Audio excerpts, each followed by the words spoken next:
Olá, louvado seja nosso Senhor Jesus Cristo, para sempre seja louvado. Glória ao Pai, ao Filho, ao Espírito Santo, como era no princípio, agora e sempre. Amém. Queridos irmãos e irmãs, paroquianos da nossa paróquia, Nossa Senhora da Abadia, Diocese de Cristalândia, aqui em Lagoa da Confusão, graça e paz, que Deus abençoe e ilumine a todos nós, unidos na fé nesse dia 24 de abril, nessa quarta-feira da quarta semana da Páscoa. Hoje é dia de São Fidélis de Sigmaringa. Nós abrimos o nosso coração para ouvir o Evangelho de João, capítulo 12, de 44 a 50. O Senhor esteja convosco, Ele está no meio de nós. Proclamação do Evangelho de Jesus Cristo segundo João. Glória a vós, Senhor. Naquele tempo, Jesus exclamou em alta voz: quem crê em mim, não é em mim que crê, mas naquele que me enviou. Quem me vê, vê aquele que me enviou. Eu vim ao mundo como luz, para que todo aquele que crê em mim não permaneça nas trevas. Se alguém ouvir as minhas palavras e não as observar, eu não julgo, porque eu não vim para julgar o mundo, mas para salvá-lo. Quem me rejeita e não aceita as minhas palavras já tem o seu juiz. A palavra que eu falei o julgará no último dia. Porque eu não falei por mim mesmo, mas o Pai que me enviou, Ele é quem me ordenou o que eu devia dizer e falar. E eu sei que o seu mandamento é vida eterna. Portanto, o que eu o digo conforme o Pai me falou. Palavra da salvação. Glória a vós, Senhor. O que eu digo conforme o Pai me falou. Essa dimensão da união, quem me vê o Pai. Eu não julgo o mundo, a palavra que eu falo, que julgará. E o critério da fé, essa é uma conquista e uma busca constante na nossa vida. A fé exige muito da gente e é uma busca constante. Acreditar no Deus de Jesus Cristo. A gente acredita em muita bobagem, a gente acredita em qualquer coisa que nos manda, a gente acredita em fantasma, a gente acredita em macumba, a gente acredita em fofoca, acredita em mentira. A gente é capaz de acreditar do que a gente sabe que não existe e a gente tem dificuldade muitas vezes de acreditar naquilo que a gente sabe que existe. Quando a gente fala da fé cristã, nós estamos falando de um contexto de mais de 2.000 anos de história, de 2.000 anos de uma experiência com o ressuscitado, num período em que nós, há 2.000 anos atrás, Jesus estava assim circulando por este mundo, andando por aquelas terras de Israel, viu? E a gente traz para o nosso presente toda essa carga. A gente traz para o nosso presente toda essa história, todo esse passado e tudo aquilo que foi vivido, a gente começa a revivenciar isso no mundo atual diante da nossa fé. Afinal, a gente tem do nosso passado um Abraão, um Moisés, um Davi, um Pedro, um Paulo. Nós temos Maria Madalena, temos Maria, mãe de Jesus. Nós temos muita gente atrás que apostou a vida em acreditar num Deus que tem vida invisível, que nos quer bem, que caminha conosco, e a gente vai buscando isso. O Evangelho desse discurso de Jesus, em que praticamente é quase sua despedida, mas é uma tentativa de Jesus de dizer para os que estão ouvindo Ele, que quem vê, vê o Pai, que há uma profunda união entre Ele e Deus, que Deus, Jesus, é a encarnação do Verbo na história nossa. É a encarnação da divindade no tempo e no espaço. Que Jesus é a imagem e semelhança não, mas Jesus é a segunda pessoa da Santíssima Trindade que se tornou gente, que fez a experiência da história, do tempo e do espaço. E que tentou mostrar para nós nesse mundo que o mundo não é só isso aqui, né?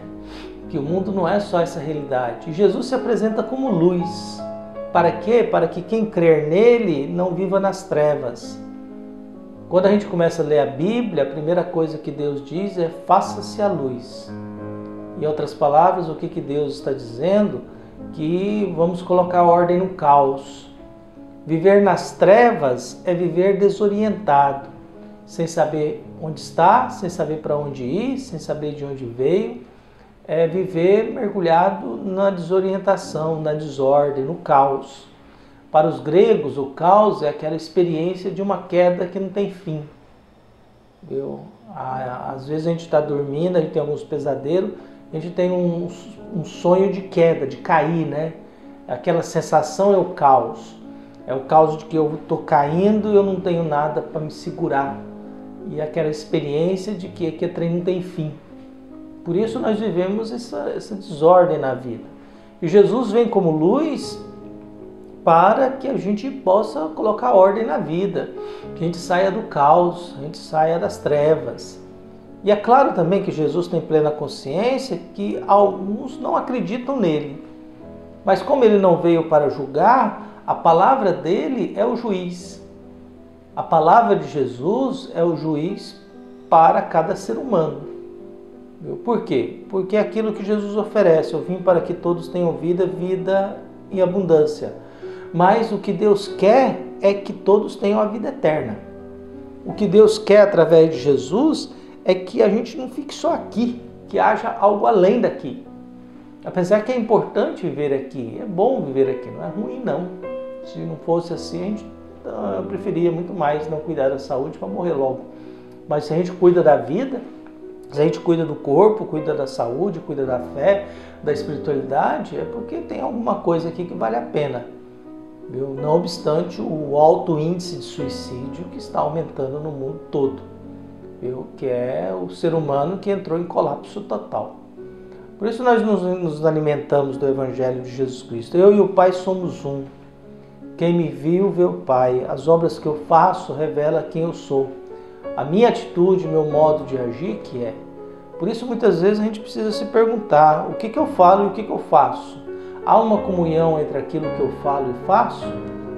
Eu tenho uma certa angústia quando eu escuto algumas homilias, ou pregações, ou reflexões, e a gente vê que aquela pessoa é um ator ali no presbitério. Porque no dia a dia ela não vive nada daquilo. No dia a dia ela não tem aquela fé, ela não tem aquela conduta, e eu sou muito preocupado com isso, de eu não me tornar um hipócrita, um falso. Que eu falo uma coisa na missa, prego alguma coisa, digo, e depois o meu modo de agir, de se comportar, de tratar os outros é totalmente o contrário.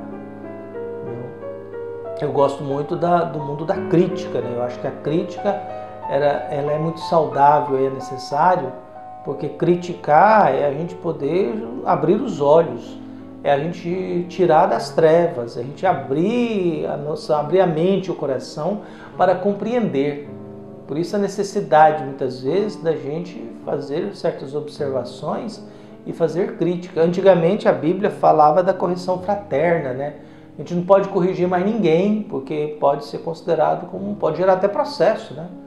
Pode gerar até processo, né? A gente está tão elétrico assim, tão mimados, tão não sei o quê, que qualquer coisa que você fala, a pessoa quer processar, quer levar para a justiça.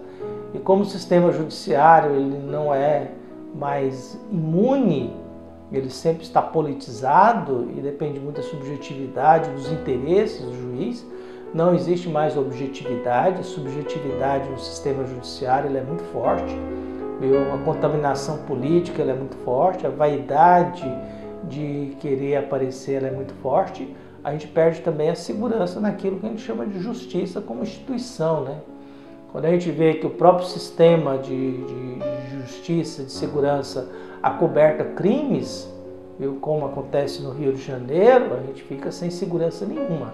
Se aqueles que estão aí para nos proteger, eles acobertam crimes, e trabalham para que o criminoso seja protegido, nós estamos no caos mesmo, né? Nós estamos numa insegurança total. Mas cabe a cada um de nós nos apegar a Jesus e que Jesus possa sempre nos mostrar Deus Pai através do modo dele. E que nós sejamos julgados pela palavra dele. O Evangelho deixa muito claro isso. O julgamento não depende da vontade de Deus, depende daquilo que Jesus ensinou, esse é o critério. E é isso que vai me avaliar. Então que Deus abençoe a todos nós, ilumine. Um abraço e até mais.